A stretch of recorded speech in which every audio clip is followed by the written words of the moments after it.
안녕하세요. 미국 주식론 대학의 미준입니다.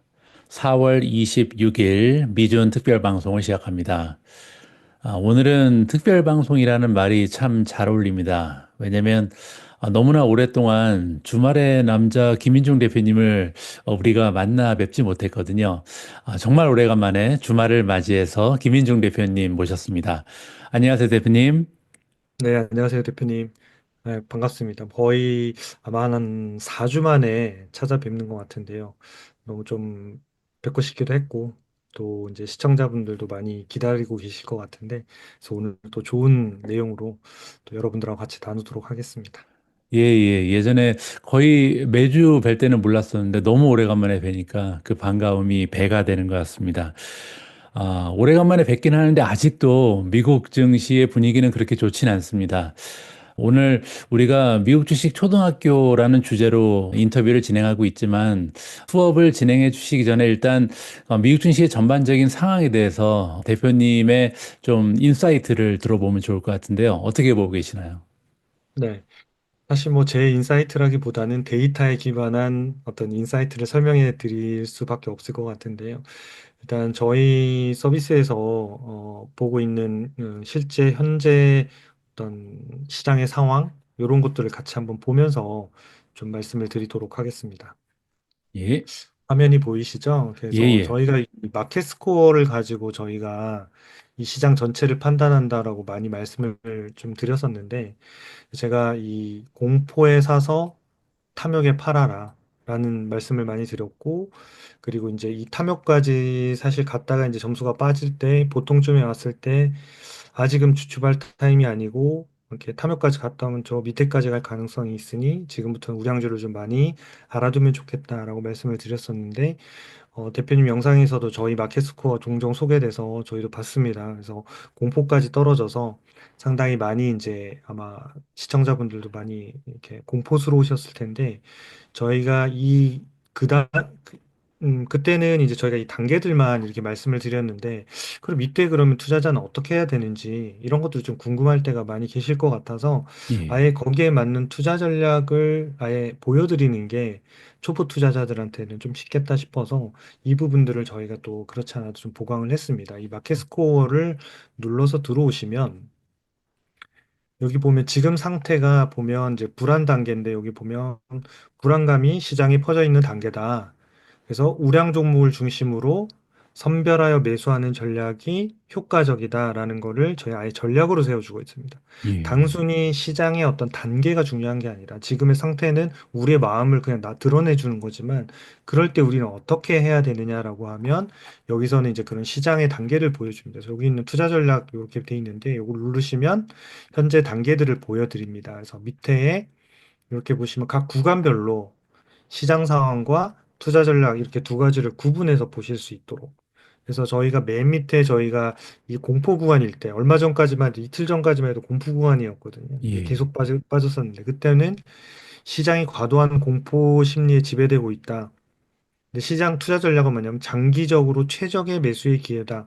음. 저평가된 우량주 중심으로 적극적인 매수를 고려할 시점이다. 이렇게 받아들이는 게 좋다는 거죠. 그러니까 지금 이제 점수가 좀 올라왔지만 투자 전략이 뭐냐면 시장이 단기적인 바닥을 확인하는 단계다. 음. 그리고 우량주 중심으로 이제는 선별적으로 매수를 하고 매수 시점을 모니터링. 그래서 저희 쪽에 만약에 이 프리미엄에 가입해 계신 분들은 관심 종목 설정하면 푸시나 이런 것들로 알림을 받으실 수 있거든요. 그러니까 매수 신호로 바뀌면 아, 이때부터는 상당히 조금 더 선별적으로 더 매수에 많이 나서도 되겠구나. 이렇게 판단하시면 되겠습니다. 그래서 요거를 통해서 전체적으로 보면 좋겠고요. 그래서 지금 상태는 불안 구간이지만 이게 불안해하는 게 아니라 우량주를 선별적으로 여전히 매수하면서 수급이 먼저 풀리는 종목들 위주로 선별적으로 사나가는 이런 형태가 가장 좋고요. 공포 예. 구간에서는 종목이 살만한 것들이 많이 나타나진 않습니다. 사실 이때는 지수를 사는 게 가장 좋고요. 음. ETF, 지수 ETF를 사는 게 가장 좋습니다. 그래서 예전에도 한번 데이터를 보여드린 적이 있는데 공포 구간에 도달하면 보통 이제 1개월에서 1개월 반 정도 지나면 지수상으로 보면 거의 8에서 10%, 많으면 12%까지 지수가 급등하거든요. 그러니까 음, 그런 상태들이 지금도 똑같은 패턴으로 좀 보이고 있는데 그런 형태들로 투자의 방향성을 전략을 좀 잡으시면 좋을 것 같습니다. 그래서 저희가 1년 동안 이런 마켓 스코어를 이제 보여드리는데 음, 이때가 이제 저희가 공포가 보면 4월 10일 이때가 이제 4월 10일, 11일 이때가 최악이네요. 최저로 가장 낮았을 때. 이때가 지수로는 사기가 가장 좋은 때였다라는 거죠. 그리고 이 공포 단계를 지금 벗어나서 이제 점수가 점점점 올라와서 이제 불안 단계로 지금 올라왔거든요. 근데 예, 아직까지는 여전히 선별적으로 수급이 풀리는 우량주 위주로 매수하는 게 좋다. 반대로 이 위에 마켓 스코어가 높을 때, 이 탐욕 일대 있잖아요. 예, 그래서 이 예. 탐욕 일대를 보면, 여기가 지금 탐욕이고, 요 점수대를 보면 요때거든요. 요때. 이 시점을 보면 지금 마켓 스코어가 83점을 넘어갔어요. 음, 80점을 넘어가서 굉장히 비싸다라는 시점이 언제냐면 11월, 12월 달입니다. 음, 그러니까 실제로 지수가 폭락하기 전에 12월 달에 보면 이미 시장이 상당히 탐욕 구간에 들어가서 이때부터는 주식 비중을 줄이고 현금 비중을 많이 늘려야 된다라는 거를 이 데이터를 통해서 알 수 있다는 거죠. 그러니까 이것도 이제 저희 자체에서 알고리즘을 가지고 개발을 해서 저희 회사에서만 볼 수 있는 데이터인데요. 그러니까 이 반대로 이 밑에 있는 시점, 요 마켓 스코어가 낮고 공포일 때는 주식을 늘려가야 장기적으로 보면 또 이게 다시 올라가서 공포 단계로 분명히 갈 겁니다. 근데 일반적인 우리의 마음은 어떠냐면 과욕을 좀 넘어갈 때 주식을 막 용기 있게 사고 싶어지거든요. 근데 음. 그것들을 내 마음과 반대로 행동하고 투자 전략을 짜고 행동에 옮길 수 있는 투자자들이 조금은 더 현명한 투자자가 될 수 있을 것 같고요. 우리는 이제 마음이 자꾸 흔들리니까 그래서 이제 이런 데이터에 기반해서 의사결정을 좀 겁은 나지만 아, 이게 공포일 때는 지수를 사라고 나오더라. 그리고 실제로 늘 지수가 올랐다. 물론 이제 안 오를 수도 있지만 확률적으로는 오르는 구간들이 훨씬 더 많이 나타난다라는 거죠. 그래서 그런 부분들을 좀 반영하셔서 전체적으로 여러분들 현재의 미국 시장을 좀 판단해 보시고 또 앞으로의 시장 상황들도 좀 파악해 보시면 네, 도움이 되실 것 같습니다. 저는 솔직히 깜짝 놀랐어요. 이번에 아무래도 저 같은 경우는 이제 CNBC의 공포 탐욕 지수를 주로 사용해 오다가 이제 초이스탁의 마켓 스코어는 이번에 이제 본격적으로 사용해 본 게 처음인데요. 바닥을 이번엔 거의 100% 정확하게 맞췄죠. 왜냐하면 시장의 바닥이 그때 4월 8일 종가 그리고 4월 9일 그 장중에 나타났거든요. 이제 4,900까지 떨어지면서. 근데 그리고 나서 이제 4월 10일, 11일 이렇게 이틀, 3일 동안 마켓 스코어가 공포로 처음으로 떨어졌단 말이에요. 아주 짧게. 그래서 아직까지 뭐 한 번 더, 뭐 더블 바텀이 나올 수 있지만 지금까지는 사실 바닥을 거의 100% 정확하게 마켓 스코어가 맞춘 거에 대해서 저는 이번에 초이스탁에 대한 신뢰도가 확 올라갔습니다. 어떻게까지 이렇게 잘 맞추나. 왜냐하면 저 역시도 이제 아까 그 대표님 말씀하셨지만 수치적인 그 데이터에 입각한 결정을 굉장히 중요시 여기거든요. 그래서 미중 방송에서도 항상 앞부분에 시장 폭도 보고 변동성 지수 빅스도 보고 CNBC의 공포 탐욕 지수 보고 하지만 그러니까 감에 의한 결정이 아니라 이렇게 데이터에 입각한 결정을 해야 된다는데 전적으로 동의를 하는데요. 중요한 거는 이 데이터가 얼마나 정확도가 있냐가 굉장히 필수적인 요소인 것 같은데 이번에 초이스탁에서 제공하는 데이터의 정확도에 대해서 우리가 다시 한번 확인할 수 있었던 좋은 기회였던 것 같습니다. 그래서 우리가 뭐 주식시장에 6개월, 1년 있을 게 아니라 앞으로도 5년, 10년, 15년 계속 투자를 진행할 텐데 이렇게 장기간 투자할 때 믿을 만한 그 데이터 툴을 가지고 있다는 것은 굉장히 커다란 힘이 되거든요. 그래서 그렇습니다. 초이스탁은 믿고 한번 의지해 볼 만한 데이터 툴이 아닐까라는 생각을 이번에 하락장을 통해서 하게 됐습니다. 굉장합니다. 고맙습니다. 앞으로도 뭐 저런 부분들을 통해서 이제 현금 비중이나 또는 주식 비중을 어떻게 하시면 좋을지 다음 시간 촬영 때 또 한번 말씀을 드리도록 하겠습니다. 좋습니다. 그리고 이번에 우리가 거의 한 달 동안 방송을 쉬었는데요. 뭐, 아마 이 방송을 보시는 분들께서도 기대를 하고 계실 거예요. 그러면 한 달 동안 또 초이스탁은 얼마나 많이 진화했을까? 새로운 기능이나 업그레이드 된 부분이 있으면 잠깐 소개가 가능할까요? 네. 투자자분들이 직접 활용하시면 좋을 기능들이 붙었기 때문에 좀 소개를 좀 드리고자 합니다. 지금 말씀드린 이제 마켓 스코어도 기능이 추가가 됐습니다만은 또 하나 이제 추가된 부분이 스마트 스코어입니다. 스마트 스코어는 음, 이제 여러분들이 어, 이 어, 이제 기업이 우량주냐 아니냐를 이제 판단하는 지표인데 요 밑에 보시면 이제 이 종목 진단을 해서 이게 이제 스마트 스코어인데 이제 투자자들이 많이 궁금해하신 게 지금 이 점수가 75점인데 1년 전에는 얼마였을까요? 이게 좀 좋아지고 있는 기업인지 100점이었는데 떨어지고 있는 75점인지 좀 궁금해요. 그 추세가 좀 좋아지는 기업에 투자하고 싶어요. 이런 이제 문의들이 많이 계셨어요. 예, 그래가지고 그럼 이번 기회에 그냥 그 추세를 쭉 보실 수 있는 페이지를 하나 개발해 드려야겠다 해서 이번에 기능이 붙었습니다. 그래서 그 기능을 하나 좀 먼저 소개를 해드리겠습니다. 이 예, 화면에서 보시면 약간 흐릿하게 보이긴 합니다만 여기 보시면 이렇게 지금 요렇게 지금 아마 그려져 있긴 할 거예요. 요 음, 안쪽에 이게 이제 1년 전 점수예요. 그러니까 그게 아, 이제 이만큼 늘어났는데 거기 마우스를 하나 이제 탭을 하거나 마우스를 딱 클릭하면 그래도 약간은 더 구분이 될 거예요. 이게 넓어질수록 이제 좋아졌다는 거고 요걸로는 이제 명확하게 확인이 안 되시니까 저희가 밑에 이렇게 툴팁을 달아드렸어요. 과거 스코어는 어땠을까? 그래서 최신과 전년 동기록에다 같이 그려드렸고, 그 다음에 이제 여기 들어가시면 깜짝 놀라실 겁니다.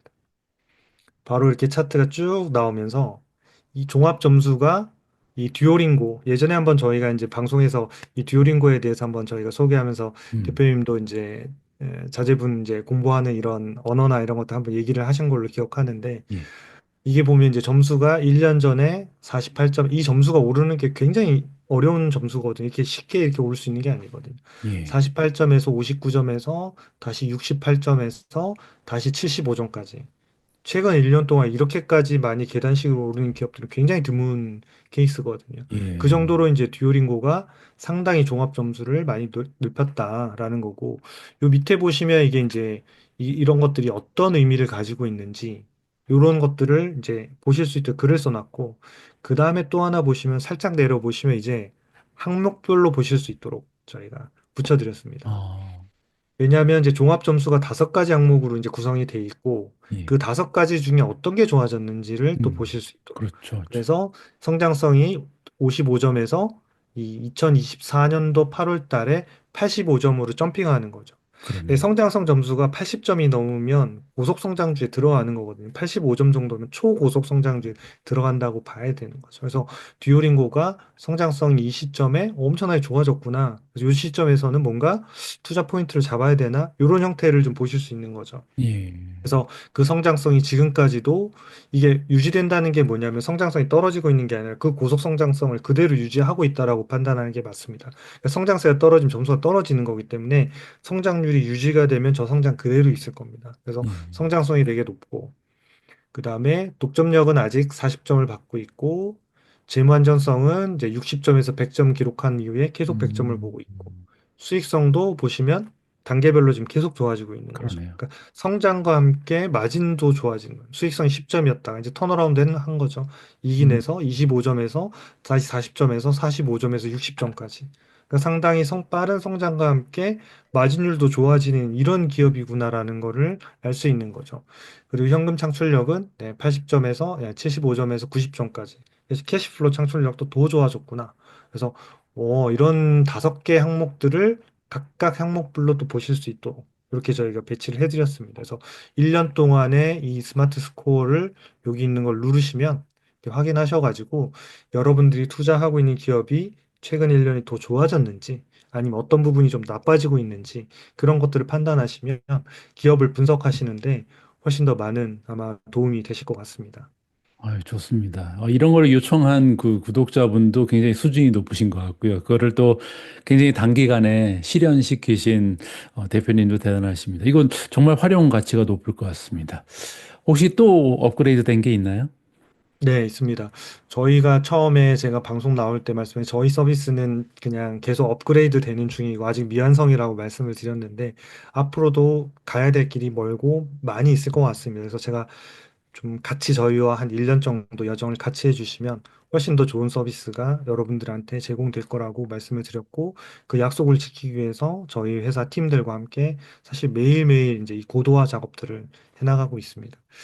또 하나 이제 업데이트된 부분은 저희가 이제 하단에 저희가 이 EMA 차트, 네. 어, 이동평균선 차트가 있었는데, 이 예, 예, 이동평균선 차트가 지금으로 보시면 모양이 똑같아 보이지만, 여기 보시면 이제 5일, 20일, 20일, 60일선 세 가지로 바뀌었습니다. 예, 기존에 저희는 21선, 61선, 121선 이렇게 세 가지를 그려드렸거든요. 그래서 예, 사실 21선, 61선의 크로스는 중기 신호를 말하는 거고, 그다음에 61선에서 121선은 장기 신호를 말하거든요. 근데 예, 우리가 단기적인 부분들이 좀 없는 것 같아서 5일을 넣고 120일 뺐습니다. 120일도 보여주면 좋지 않아요. 그런데 이 모바일에 선이 4개면 왔다 갔다 음, 헷갈려서 사실 거의 잘 보이지 않습니다. 그래서 예, 저희는 요 5일하고 21선을 가지고는 단기적인 여러분들의 어떤 그 모멘텀의 어떤 변화들을 좀 파악하시고 20일과 60일에서는 약간 중기적인 모멘텀을 좀 활용하시면 좋을 것 같아요. 특히나 음, 시장이 아까 마켓 스코어 자체가 막 80점씩 이렇게 막 높아가지고 조정을 받을 때는 중기 신호보다는 단기 신호를 보고 있는 게 훨씬 좋거든요. 그쵸. 근데 시장이 바닥에서 올라갈 때는 단기보다는 중기 신호가 훨씬 좋죠. 장기 보유하면서 갈 수 있는 것들이 있으니까. 그것도 마켓 스코어와 점수를 파악하고 EMA 차트를 활용하시면 내가 단기를 좀 보고 판단할 건지, 중기를 보고 판단할 건지, 이런 데도 좀 도움이 되실 것 같아요. 그래서 이 회사 같은 경우에도 아까 앞에 이제 듀오링고인데요.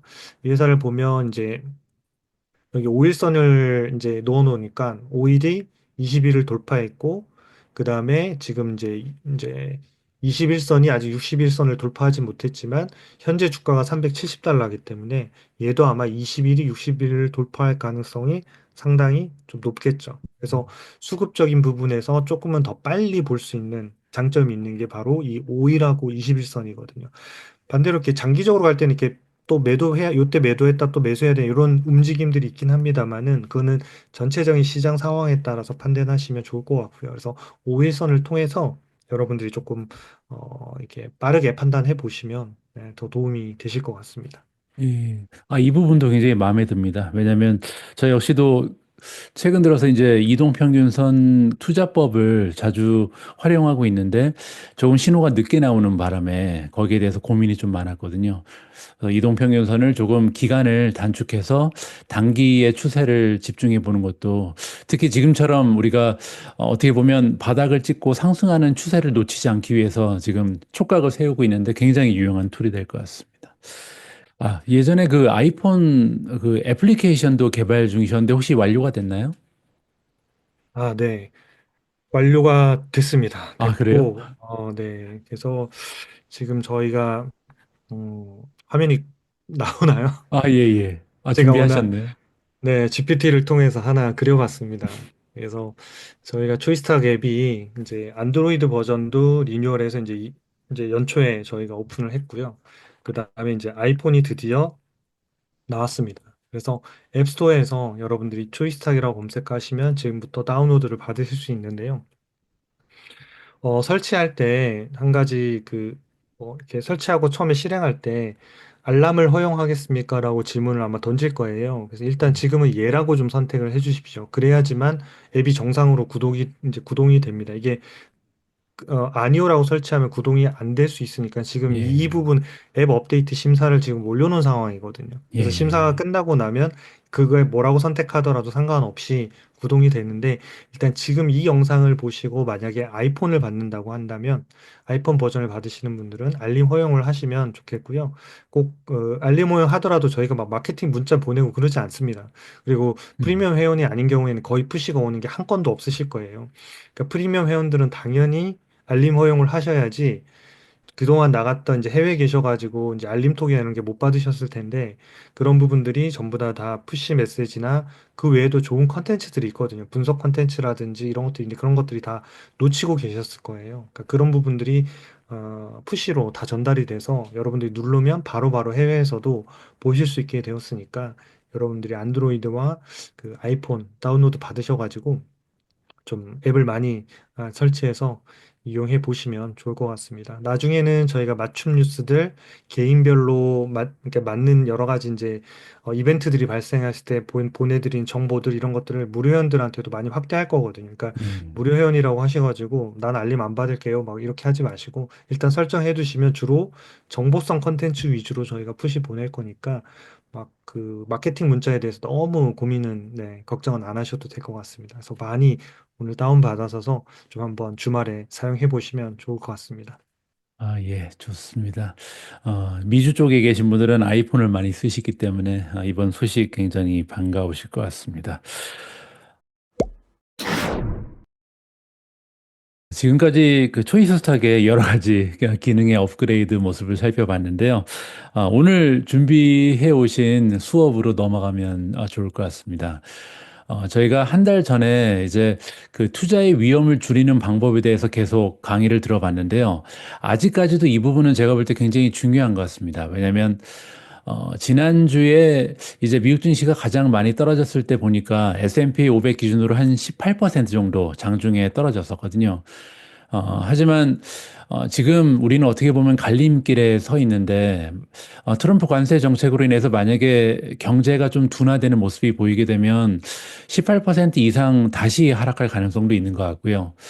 만약에 관세 정책이 좀 이제 변화하면서 이제 어떻게 보면 해결책이 마련이 되면서 시장 분위기가 반등하게 되면 그때부터는 이제 아마 지난 18% 하락이 바닥이 아니었을까. 이제 두 가지 시나리오를 가지고 우리가 베팅을 하고 있는데 두 가지를 다 봐야겠죠. 투자자 입장에서는. 그래서 혹시 여기서 더 떨어질 경우에도 대비를 해야 되고 그리고 이제 여기서부터 급등할 가능성이 있을 때도 우리가 이 급등장을 놓치지 않아야 할 텐데 그러기 위해서 제가 볼 때 중요한 거는요. 조금은 펀드멘탈이 튼튼한 종목으로 주식시장에 계속 머무르되 대신에 좀 리스크가 적은 종목으로 구성하는 게 바람직하다라고 방송에서도 말씀을 드리거든요. 그래서 오늘 방송에서도 지난 한 달 전에 우리가 배웠던 거에 이어서 어떻게 하면 조금이나마 투자 위험이 적은 종목에 우리가 투자 자금을 집중할 수 있을지 이 부분에 대한 강의를 좀 요청해 보고 싶습니다. 그럼 준비하신 내용 부탁드립니다. 네. 저희가 이제 투자 리스크를 줄이는 방법에 대해서 제가 네 가지 주제를 가지고 어, 진행하겠다고 말씀을 드렸는데요. 그러니까 첫 번째가 혹시 이제 여러분들 다 잊어버리셨을까 봐 한 줄로만 짧게 요약하자면 첫 번째가 재무 리스크와 그다음에 실적이 안 나올 가능성에 대한 리스크를 체크하자. 그래서 재무 그러니까 이제 뭐 부채 비율, 유동 비율, 이자 보상 배수 이런 것들 체크하시면 좋겠다. 그리고 초보자들 잘 모르시겠다 하면 저희 스마트 스코어의 재무 안정성 점수라도 최소한 확인하고 투자하시면 좋겠다. 이렇게 말씀드렸고, 실적과 관련된 부분들은 저희 사이트에서 컨센서스 실적 데이터가 나오니까 이게 추세가 성장 쪽으로 가는지, 하락 쪽으로 가는지, 그 부분들을 좀 체크하셔서 리스크를 좀 피하시면 좋겠다. 이렇게 첫 시간에 말씀을 드렸고, 두 번째는 현금 흐름표. 그래서 기업이 실적은 나는데 이익도 나는데 현금 흐름이 좋지 않아서 문제가 발생하는 경우를 말씀을 드렸어요. 그래서 영업활동 현금 흐름, 투자활동 현금 흐름, 재무활동 현금 흐름. 그래서 이 세 가지만 기억하시되 제가 부호만 잘 기억하시면 좋겠다. 그래서 영업은 플러스, 투자 재무는 마이너스. 그래서 음. 플러스 마이너스 마이너스 기업이면 일반적으로 문제가 없다. 이렇게 판단하시면 리스크를 좀 피해 가실 수 있다. 이게 일단은 두 번째 시간까지의 저희가 정리 시간이고요. 오늘 이제 다룰 부분은 바로 이제 밸류에이션과 관련된 리스크입니다. 그러니까 주가가 너무 비싸다는 것 자체가 리스크인데 우리가 보통 음. 이거는 이제 리스크로 잘 인식을 못하는 경우가 많이 있거든요. 근데 네. 또 너무 비싼 주가가 급락했을 때, 야, 그게 리스크였구나라는 것들을 우리가 이제 깨닫게 됩니다. 그래서 저희가 이 밸류에이션과 관련된 리스크를 좀 줄일 수 있는 요 부분에 대해서 오늘 좀 말씀을 드리고자 합니다. 좋습니다. 첫 번째 제가 이제 화면을 이제 띄워보면 자, 밸류에이션이라고 하는 거는 밸류에다가 에이션이 합쳐진 건데요. 그러니까 가치 평가를 하는 행위 이런 걸 이제 밸류에이션이라고 해요. 이게 얼마짜리일까라고 하는 행위를 우리가 밸류에이션이라고 하는데 제가 노트북을 사진을 하나 띄웠는데 자, 이 노트북을 제가 팔아요. 여러분들한테. 그럼 네. 여러분들이 이 노트북을 얼마 정도에 사시겠습니까? 음. 혹시 대표님은 얼마 정도에 사실 저는 생각이 있으신가요? 일단 물어보겠죠. 이게 사양이 얼마인지. 그래서 그렇죠. 네, 예. 역시. 그렇죠. 이게 사양이 일단 얘는 맥북 에어입니다. 최신 음. 기종이고 신제품입니다. 그래요. 네, 그럼 이제 신제품 사진. 메모리랑 하드에 따라서 조금씩 달라지겠죠. 네, 조금 다르겠습니다만은 어쨌든 맥북 에어에서 최신 사양의 신제품의 최고 사양입니다. 라고까지 어, 이제 제가 정보를 드렸어요. 예. 그러면 대략적으로 이제 시청하시는 분들도 아마 머릿속에 막 가격이 왔다 갔다 왔다 예. 갔다 하고요. 그러면 최소한 한 200만 원 전후 왔다 갔다 하지 않을까? 음, 많으면 한 250?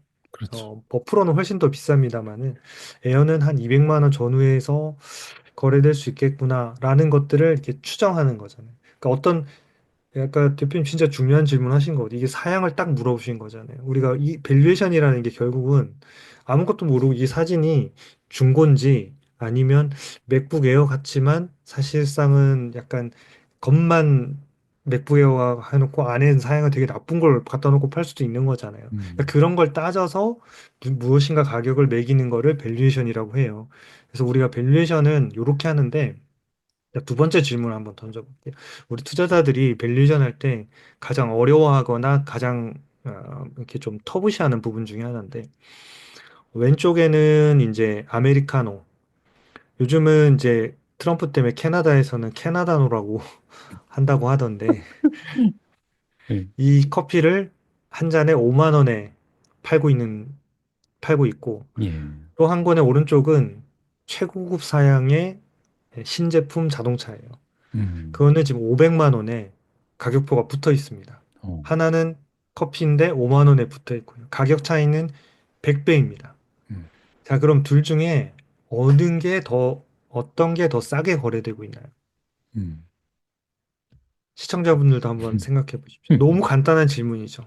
음, 아니, 자동차가 더 싼 거 아니에요? 라고 바로 얘기하실 거예요. 왜냐하면, 아니, 자동차를 500만 원에 파는 거니까요. 커피를 5만 원이 말이 돼요? 이렇게 얘기하는 거예요. 음, 근데 우리가 주식을 투자할 때는 그렇게 이야기 안 하고요. 요걸 봅니다, 요거를. 아, 음, 500만 원 너무 비싼 주가인데요. 5만 원짜리 전 사고 싶은데요. 이런 거예요. 음, 100달러짜리 주가 좀 비싼데요. 10달러 미만 없을까요?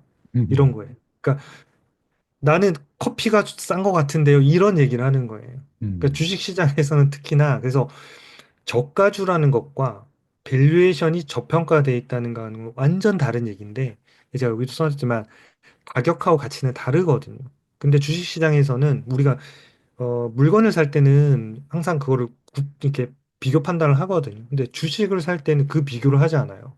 오로지 가격으로만. 300달러 너무 비싼데? 음. 혹시 3달러짜리 없을까요? 이렇게 물어보면. 그거는 밸류에이션이 아니고 그냥 가격이 5만 원이냐, 500만 원이냐. 그러니까 높으냐, 낮으냐만을 설명하기 때문에 밸류에이션하고 관계가 없어요. 그래서 주가 자체가 밸류에이션을 의미하지 않는다는 거는 꼭 기억하셨으면 좋겠습니다. 음, 그러면 밸류에이션 도대체 뭐냐? 지금 싸다 비싸다를 판단하는 건 결국은 요 교환 가치라고 하는 데 있어요. 커피를 5만 원 내고 받을 것이냐, 아니면 500만 원 내고 자동차를 받을 것이냐. 내 가격을 냈을 때는 내가 반대로 받는 교환하는 가치에 대한 부분들을 받아야 밸류에이션이라는 게 작동하는 거거든요. 그래야지 싸다 비싸다를 판단할 수 있는데 우리가 주식을 살 때는 이런 판단을 안 하는 거예요. 음, 오로지 어떤 판단만 하냐면 이 주식 사면 지금 올라요, 안 올라요? 이런 얘기. 나 커피 한 잔에 5만 원짜리 샀는데 5만 원에 샀어요. 근데 내 뒷사람이 5만 5천 원에 사갈까요? 이것만 물어보는 거. 똑같은 거죠.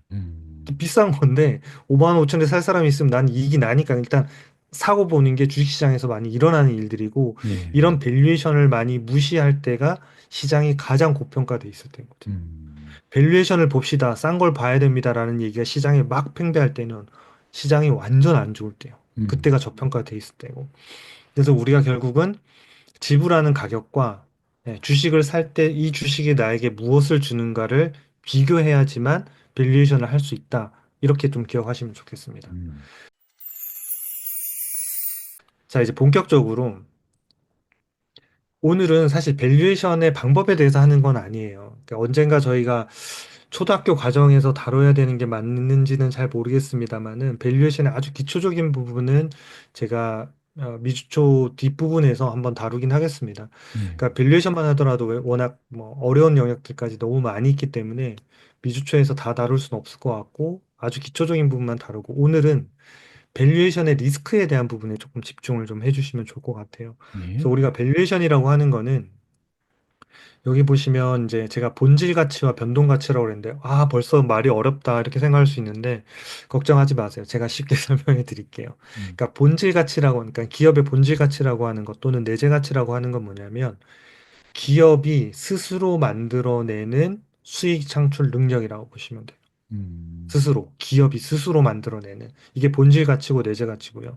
그다음에 이 변동 가치라고 하는 건 뭐냐면 이거를 두 개로 구분해서 이름을 붙인 건 제가 그냥 붙인 거예요. 아마 다른 책에는 이렇게 써놓은 거가 없을 건데요.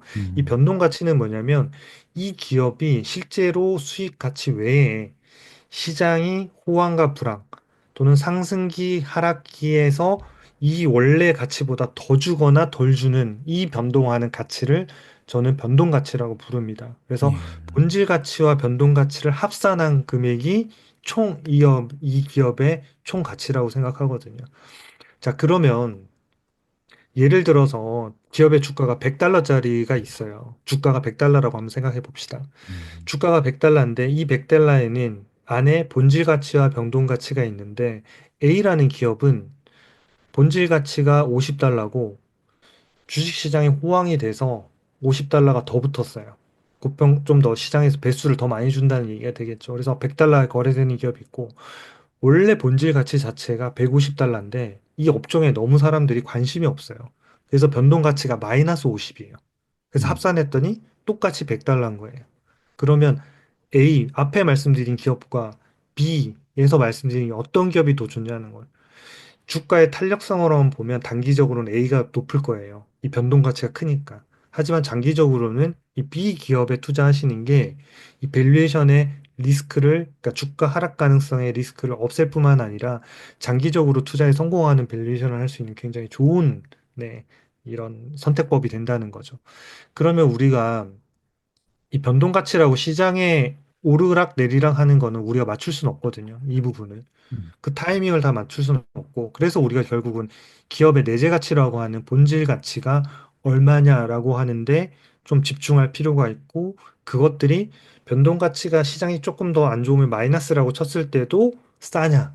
그러면 음, 충분한 리스크가 해지가 된다는 거죠. 그러니까 주가의 하방 경직성이 강하다는 말이 본질 가치는 되게 높은데 변동 가치가 마이너스인데 음, 그럼에도 불구하고 주가가 현재 싸다라고 판단하는 것들이 하방 경직성이 매우 높다라고 이렇게 판단할 수 있는 거거든요. 그래서 이 본질 가치를 계산하는 방법은 제가 다음에 미주초에서 밸류에이션 할 때 좀 다루겠습니다. 그래서 기업의 가치를 측정하는 게 여기 순이익하고 시가총액하고 비교하는데 요 순이익이 이제 어닝이니까 E고 시가총이 프라이스니까 P고 요게 이제 PER이 되는 거잖아요. 음, 퍼하고 P하고 E하고 비교하는 거. 예. 그래서 요 가치라고 하는 부분을 순이익하고 비교할 수도 있고 자본하고 비교할 수도 있고요.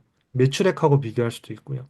영업 현금 흐름하고 비교할 수도 있고 배당하고 비교할 수도 있고 순이익 성장률하고 비교할 수도 있어요. 근데 제가 말씀드린 모든 이 가치는 뭐냐면 실제로 그 기업이 만들어내고 있는 것들이에요. 음, 재무상태표와 손익계산서, 현금흐름표에 있는 값들로만 말씀드린 거예요. 그래서 그거는 기업의 본질적인 내재 가치에 해당이 되는 것들이고요. 이 가격이라고 하는 거는 이제 변동이 하는데 그래서 우리가 요 순이익을 일단은 중심에서 좀 보시고 두 번째 이 변동 가치라고 하는 거는 레버리지라고 하는 건데 현재 이 미스터 마켓이라고 하는 주식 시장이 이익을 더 많이 집중해서 보고 있냐, 가격을 더 많이 보고 있느냐에 따라서 다르다는 거거든요. 우리가 가격을 많이 본다는 얘기는 계속 오르고 있는데 어떡하지? 이렇게 본다는 거예요. 근데 음, 여기를 많이 본다는 건 뭐냐면, 와, 주식시장이 너무 안 좋으니까 좋은 기업으로 우리 완전히 줄여야 돼. 음, 이럴 때는 이걸 보고 있는 거거든요. 거기에 따라서 배수가 달라지는 거예요. 변동 가치가. 그래서 똑같은 기업의 내재 가치를 갖고 있더라도 주식 시장이 이 순이익을 많이 보고 있을 때 보수적으로 볼 때는 예를 들어 PER이 15배밖에 안 주는데 만약에 시장이 막 올라서 여기를 중심으로 보면 PER이 막 25배를 주는 거예요. 근데 음, 이익을 벌어내는 능력은 똑같아요. 그러면 이 차이가 뭐냐면 결국은 변동 가치라고 하는 거거든요. 근데 음, 우리는 이제 변동 가치의 부분들은 정확하게 타이밍을 잡을 수는 없으니 내재 가치에 조금 집중해서 1차적으로 밸류에이션 하는 게 굉장히 중요하다. 요 부분이 여러분들이 나중에 밸류에이션을 공부할 때도 첫 번째 출발해야 되는 포인트라고 생각합니다. 그래서 예. 요 그림을 꼭 좀 기억해 주시면 좋을 것 같습니다. 이제 실전으로 좀 들어가서요. 그다음에 이제 여러분들이 그럼 밸류에이션을 뭘 많이 이용하시냐? 그럼 아마 대부분이 요걸 많이 이용하실 거예요. 증권사 목표가, 타겟 프라이스라는 거. 그래서 증권사 목표가가 예를 들어서 이제 이 기업이 이제 엔비디아인데요. 그러니까 엔비디아는 지금 이제 바이 의견이고, 네, 62명의 애널리스트가 평균 타겟 프라이스로 164달러를 제시했고, 네, 제일 높게 제시한 분은 220달러. 그 음. 다음에 바닥은 102달러라고 제시해서 이 분들의 가격, 그러니까 62명의 모든 가격 낸 것들의 평균값, 그것을 컨센서스라고 우리가 얘기하고 음. 그 컨센서스를 타겟 프라이스, 목표가라고 이야기해서 지금 저희가 일반적으로 많이 쓰고 있거든요. 예. 근데 우리는 지금 평균을 쓰고 있는 거지, 그 중에서 누군가는 정확하게 맞출 거고, 누구는 정확하게 틀릴 거예요, 사실은. 그래서 이 평균이 주는 위험이 분명히 한 가지가 있는데, 그 중에 이제 저희가 이 증권사 목표가를 저희는 쓰지 않고 저희가 자체 개발한 퀀트 알고리즘을 쓰는 이유가 있는데요. 예. 바로 이제 이 차트를 좀 보시면 알 수 있습니다. 이 차트가 이제 최근에 보면 주가가 이렇게 많이 빠지고 있는데, 이게 핑크색, 분홍색으로 되어 있는 게 이제 증권사의 이 타겟 프라이스 평균 가격이거든요. 그러면 예. 여기까지 지금 올라와 있다가 주가가 지금 떨어지니까 이게 슬금슬금 지금 내려오고 음. 있는 거고. 예. 그러면 엔비디아의 지금 EPS 성장률이나 이런 것들이 바뀌었냐는 거예요. 전혀 바뀌지 않았거든요. 유일하게 바뀐 거는 가격이 빠지고 있다라는 거. 가격이 빠지니까 지금 주가가 따라서 지금 움직이고 있는데 지금 상태는 어떤 상황이냐면 이 괴리가 원래는 이게 요렇게 거의 비슷하게 움직여요, 이렇게. 음. 마치 적정 주가가 주가를 끌어올린 것 같지만 주가가 닿으면 적정 주가를 올립니다. 음. 그리고 또 계속 가다가 주가가 닿으면 또 올리고. 근데 지금은 여기 닿아서 올렸습니다, 일단은. 네, 올렸는데 예상과 다르게 주가가 이렇게 빠져버린 거예요. 그러면 앞으로 엔비디아는 이 괴리를 어떻게 할 거냐는 겁니다. 이 괴리를. 음. 그러니까 이 괴리는 결국은 뭐가 돼야 되냐면 집을 팔아서 삽시다가 돼야 되는 거예요. 원래라고 한다면. 음. 불과 2개월 전이니까. 음. 그리고 적정 주가가 이때 뭐 한 100, 뭐 이때는 더 높았겠네. 한 170달러, 175달러 정도 됐겠네요. 그렇죠. 근데 지금은 100달러도 깨진 상황도 왔으니 그러면 스트롱 바이로 가야 되는 거거든요. 목표가도 낮추면 안 되는 거고. 근데 이 괴리가 많이 빠지다 보니까 이걸 계속 유지할 수는 없어요. 증권사에 당연히 업데이트 리포트를 내야 되거든요. 근데 음. 그 업데이트 리포트들이 좀 많은 경우에 이 목표가를 하향하는 경우로 많이 나옵니다. 그래서 이 맞습니다. 괴리를 해소하는데 엔비디아가 빨리 100달러에서 이만큼 올라오지 않으면 당분간 이 62분 중에서 62명 중에서 상당한 부분들이 엔비디아의 목표가에 하향하는 기사들을 계속 보게 되실 거예요. 그렇죠. 계속 기사가 나올 거예요. 엔비디아 목표가 하향, 목표가 하향. 근데 목표가 하향 이런 거예요. 175달러에서 160달러로 하향. 그런 거예요. 이미 주가는 100달러인데요. 음. 그러니까 별로 의미 없는 하향인데 그걸 기사로 쓰면 더 공포스러운 거죠. 목표가를 하향했구나. 아, 그래서 주가가 떨어졌나 보다. 그리고 또 목표가를 하향하면 또 떨어졌네. 그래서 이제 절대적으로 여러분들이 기준을 가지고 있는 밸류에이션들이 좀 필요한 부분이 이런 부분입니다. 그리고 이 오른쪽에 있는 부분도 보면 최근 18개월 동안의 컨센서스의 변화인데 여기 보시면 바이하고 아웃퍼폼이 바이는 사라는 거고 아웃퍼폼은 어쨌든 시장보다 훨씬 더 좋은 성과를 낼 것이다. 좋은 음. 의견을 내는 요 인원수거든요. 그럼 인원수가 예. 이 정도예요. 1년 반 동안. 예. 그러니까 단 한 번도 팔아라는 거는 거의 나오지 않습니다. 이거는 굳이 꼭 엔비디아뿐만 아니라 어떤 종목을 봐도 마찬가지입니다. 그래서 증권사에서 여러분들이 이것만 참고해서 투자하시기에는 밸류에이션 리스크를 해지하기에는 좀 부족한 부분들이 분명히 있습니다.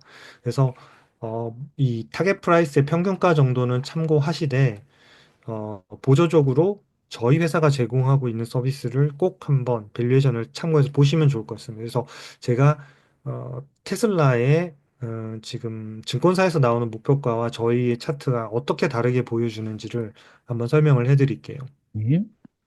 지금 이 화면이 이제 테슬라의 적정 주가인데요. 이제 요거는 이제 기간이 워낙 길고 저희는 지금 1년 동안의 최근 1년 동안의 데이터를 보여드리고 있고 그 1년 기간 중에서 동일한 구간이 저희가 색깔로 칠해드린 거예요. 여기 노란색, 여기 노란색, 여기 음. 빨간색, 여기 빨간색. 요게 예. 이제 같은 구간의 이제 그래프인데 보면 이제 증권사의 목표가가 요 밑에 사실은 요 밑에 있었기 때문에 주가가 더 높았어요. 요 이때 음. 보면 지금 현재가가 목표가보다 더 높은 상황이었잖아요. 그렇죠. 그럼 예. 사실상 매도 의견이 나와야 되는 거거든요. 근데 주가가 여기서 더 급등해 버린 거예요. 1차적으로는 테슬라에 대한 좋은 기사로 급등했고, 2차적으로는 트럼프 행정부에 들어가면서 급등해 버려서 이런 상황이 예상치 않았던 상황이 발생을 해버린 거예요. 음. 그러고 나니까 이게 주가를 계속 이 목표가를 유지할 수는 없는 거예요. 예. 그럼 이 목표가를 엄청나게 빠르게 지금 따라 올리고 있었던 거거든요, 이게. 그러다가 반대로 얘가 이제 뚫고 이제 또 반대로 내려와 버린 거. 그러니까 내려오니까 다시 이 분홍색이 다시 또 내려오는 아차 거예요. 하고 다시 또 이게 꺾여서 내려오는 거예요. 그래서 음. 저는 이걸 후행한다라고 보고 있는 거거든요. 그럼 우리가 이 후행하는 밸류에이션을 보고 투자할 거냐? 그 현재 가격이 어느 정도 된다라는 걸 보는 걸 참고는 하지만 그래서 좀 선행성의 의미 그리고 기업의 가치라고 하는 거는 어떤 기업의 내재 가치의 변화에 따라서 움직여야지 주가가 빠진다고 해서 같이 움직여서는 안 된다라는 사실 투자 관을 가지고 있거든요. 그래서 저희는 저희가 어렵지만 자체적인 밸류에이션을 만들어서 해야 되겠다. 모닝스타 같은 경우에도 자체적인 밸류에이션 하거든요. 모닝스타에서 예. 나오는 타겟 프라이스는 모닝스타 애널리스트들이 직접 하시거나 퀀트로 하는 그 목표가를 사용하지 증권사의 그 저기 평균값을 쓰지 않아요. 근데 예. 대부분의 사이트들은 증권사의 평균값을 가지고 다 목표가로 쓰고 있습니다. 그래서 차트를 보시면 이런 한 좀 약간 한계점을 좀 가지고 있고요.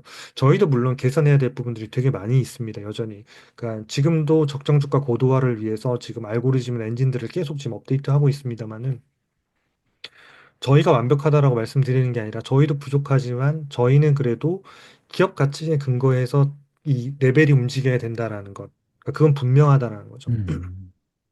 그래서 오른쪽에 보면 테슬라가 이 노란색 구간에 보면 여기 이제 적정 주가 라인들이 요렇게 있으면 이렇게 매우 저평가돼 있다라고 지금 나와 있었고 예. 요 시점에 보면 이 지금 점선으로 되어 있는 요 부분이 여기가 이제 매우 고평가라고 하는 요 영역이거든요.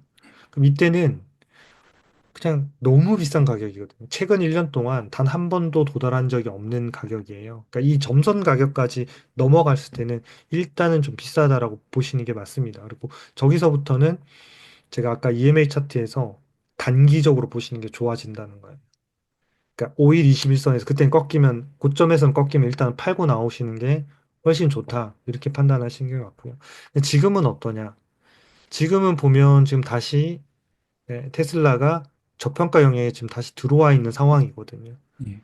그러니까 왜냐하면 기업의 가치가 지금 주가에 따라서 움직이고 있지 않은 차트를 지금 보고 계시는 거거든요. 오른쪽에는. 여기는 보면 적정의 기업의 타겟 프라이스가 이렇게 곡선으로 계속 이제 가격마다 이렇게 거의 일별로 바뀐다 싶을 정도로 이렇게 바뀌고 있는 음. 차트를 보시는 거고 예. 저희 차트는 이렇게 기업의 실적이 바뀔 때마다 이런 식으로 이제 움직이는 걸 지금 보고 계시는 거예요. 그래서 시장의 어떤 아까 우리가 어떤 변동하는 이런 가치가 아니라 내재 가치에 집중해서 밸류에이션 하고 있어서 여러분들이 저희 사이트에서 제공하는 이 밸류에이션도 같이 좀 보시면 훨씬 더 좀 좋으실 것 같아요. 그래서 관심 있는 기업 제가 사례를 두 개를 말씀을 드리고 저희 사이트에서 요거 최신 업데이트된 거 하나만 하고 오늘은 마치도록 하겠습니다. 예. 엔비디아 뭐 관심을 많이 가지고 계실 텐데 저희 쪽에서는 왜 지금 매수 신호가 안 나와요? 이렇게 하는 분들이 계셨어요. 그래서 저희는 놓쳤어요. 그러니까 비싼 상태에서 계속 비싸지는 바람에 놓쳤는데 여기서 보시면 얘도 이 점선으로 되어 있는 이걸 넘어간다는 거는 진짜 비싼 거거든요. 음. 그러니까 어, 잘 안 일어나요. 확률적으로. 그러니까 여기에는 통계도 들어가 있고 여러 가지 수학적 기법이 들어가 있는 밸류에이션인데 그러니까 좀 드물게 일어나는 케이스거든요. 그리고 나서 이제 만약 이때 샀다라고 하면 이게 계속 주가가 수익률이 안 났다는 거고 거의 비슷하게 움직였다는 거거든요. 음. 그럼 거의 이게 한 8개월에서 10개월 동안 수익률이 안 나다가 지금 보면 이 기업의 가치라고 하는 요 밸류는 실적에 맞춰서 그냥 꾸준히 지금 오르고 있는 거죠. 이렇게 꾸준히. 엔비디아는 앞으로도 이렇게 오르겠죠. 왜냐하면 저희가 이거는 EPS 증가율 또는 EPS 향후의 EPS 주가 EPS 차트를 보고 확인하시라고 말씀드렸잖아요. 음. 근데 지금 주가만 빠져가지고 지금 여기 저평가와 매우 저평가 사이를 왔다 갔다 하는 상황이 된 거예요. 음, 여기 한 번 빠졌고, 그다음에 잠깐 올랐다 다시 2차 반등하는 요 상태거든요. 음, 요 상태가 지금 저평가 라인에 도달했어요. 그러면 엔비디아가 싼가요? 그러면 네, 싸요라고 말씀드릴 수 있다는 거죠. 근데 주가가 왜 빠져요? 그러니까 주가가 빠졌으니까 싼 거죠. 이렇게 말씀드립니다. 그러니까 왜 싼데 왜 빠져요가 아니라 빠졌으니까 지금 싼 가격이 맞아요. 음, 그러면 좋은 기업이고 싸다는 건 이미 확인이 됐어요. 그럼 그 다음에 뭐냐면 우리가 수급을 기다리고 있는 거거든요. 이럴 때는 5일선, 21선 단기 신호를 보시는 게 좋다는 거죠. 그래서 걔가 뚫으면 엔비디아는 싸고 좋은 기업이기 때문에 지금 밸류에이션까지도 있기 때문에 사는 쪽에 어떤 판단을 하시는 게 훨씬 좋다. 이렇게 음, 이제 좀 볼 수 있겠죠.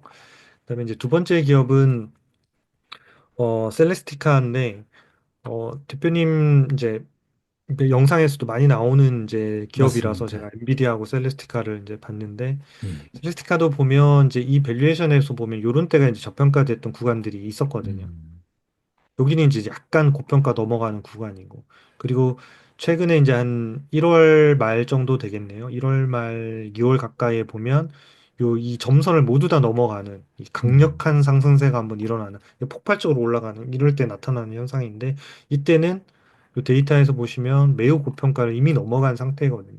그러니까 음, 이때는 기업의 가치가 어마어마한 속도로 올라가지 않으면, 물론 이제 이렇게 갈 수도 있습니다.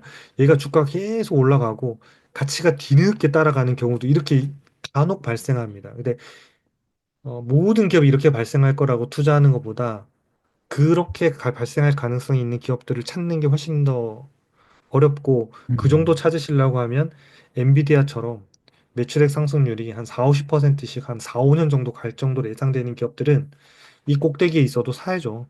음, 왜냐하면 4, 5년 동안 이렇게 성장하면 1, 2년만 지나면 이게 저평가 가격에 이미 도달해 버리는 거거든요. 그럼 그쵸. 그때는 사도 되지만 그 정도의 성장률이 아닌 기업을 이렇게 간다라고 보는 거는 조금은 무리가 가는 이런 판단들이고 그다음에 이제 주가가 좀 조정을 받아서 셀리스가 요 시점이 보면 이제 적정한 가격까지 요 음, 정도 있는 가격까지 떨어진 거고 저희는 여기 조금 더 기다렸어요, 사실은.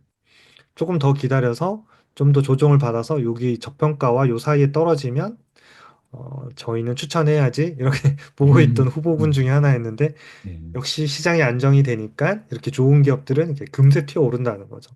그래서 음, 좋은 기업인지 아닌지 대장주인지를 판단하는 방법은 시장이 회복됐을 때 탄력이 어떠한지를 보시면 바로 아실 수가 있거든요. 그래서 오늘 밸류에이션 리스크에 대해서 말씀을 드렸는데 이게 고평가되어 있을 때는 아무래도 리스크가 높다. 그래서 떨어졌을 때 다칠 가능성이 상당히 높기 때문에 예. 조금 판단을 빨리빨리 하시는 게 되게 좋고 반대로 이렇게 주가가 떨어지고 있지만 저평가돼 있을 때는 이게 위험해 보이지만 사실상 위험하지 않는 것이고 이 위에 있을 때가 훨씬 위험하다라는 그 개념을 밸류에이션을 통해서 여러분들이 좀 보시면 좋을 것 같습니다. 마지막으로 저희 사이트에서 한 번만 좀 더 말씀을 드리면 밸류에이션이 어디 있냐면 검색에서 예? 종목들 검색하시면 다 나오는데 TSMC 한번 볼게요. TSMC도 너무 좋은 회사고 언제든 편입시켜야 되는 기업이라고 생각합니다. 여기 보시면 이 회사 아까 스마트 스코어 눌러보시면 얘가 1위네요. 엔비디아가 1위였는데 바뀌었네요. TSMC가 바뀌었네요. 그리고 얘의 점수를 보면 스코어를 보면 92점에서 93점에서 94점까지 갔네요. 계속 올라가네요. 그러면서 엔비디아를 따라잡은 것 같습니다. 예. 성장성도 80에서 85점, 독점력 90점, 재무안전성 100점, 수익성 95점, 음, 현금 창출력 100점. 음, 이런 기업이니까 뭐 볼 게 없다는 거죠. 예. 그 다음에 두 번째 이제 밸류에이션을 살펴보면 이 밸류에이션이 여기 보시면 음, 그동안은 이렇게 비쌌죠. 이렇게 그러네요. 요런 선에 도달하면 되게 비싼 거거든요. 이런 시점이. 그리고 여기는 도달하진 않았지만 어쨌든 고평가에 들어가고 있는 가격이었고 지금은 보면 요때가 저평가와 적정가 사이에 어쨌든 저평가 라인이 지금 들어온 이제 상황이 된 거거든요. 그래서 요런 부분들이 좀 좋은 이제 움직임들이 있고 저평가돼 있고 좋은 기업이다. 그럼 마지막으로 이제 수급이 어떻게 될 거냐. 그건 이제 EMA 차트를 좀 살펴보시면 얘가 지금 이제 꺾여서 여기서 이제 반등을 해서 이제 지금 어떻게 보면 쌍바닥이라고 하나요? 이렇게 약간 음.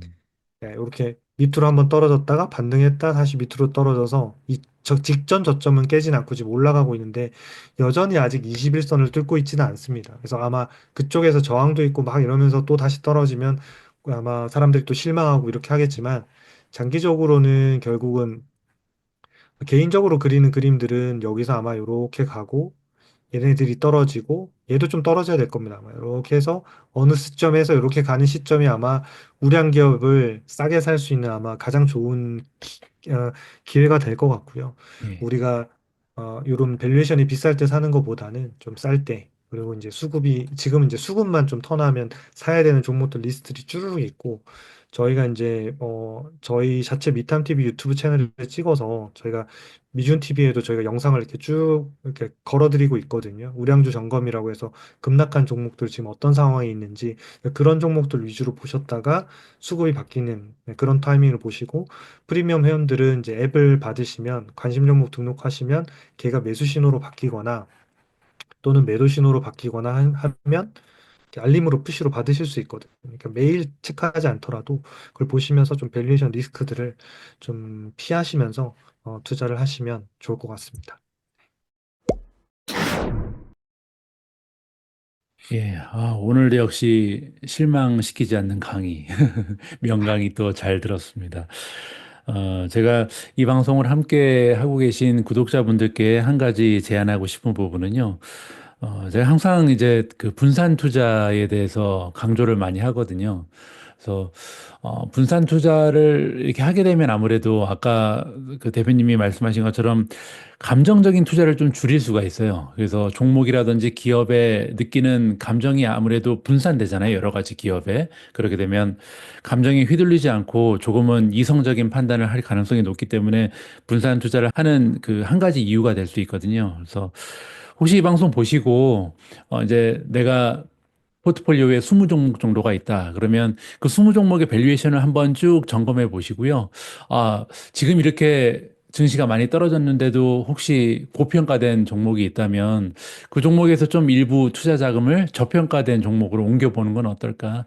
이런 생각을 오늘 강의 들으면서 개인적으로 해봤습니다. 저도 다시 한번 초이스닥 들어가서 미주온 토픽 점검해 보도록 하겠습니다. 오늘도 훌륭한 강의 진심으로 감사의 말씀드립니다. 다음 강의 시간 기다려질 것 같습니다. 이렇게 매주 강의가 끝날 때마다 느끼는 거는요, 정말 배우는 게 많다. 라는 생각을 하게 되고요. 이 방송 함께 해주신 모든 분들도 같은 생각이 아닐까 생각합니다. 너무 좋게 말씀해 주셔서 감사합니다. 잘 준비해서 다음 주에도 좋은 내용으로 찾아뵙겠습니다. 예, 예, 오늘 밤 늦게까지 고생하셨고요. 그러면 다음 방송에서 또 인사드리겠습니다. 행복한 주말 되세요. 네, 고맙습니다. 예, 감사합니다.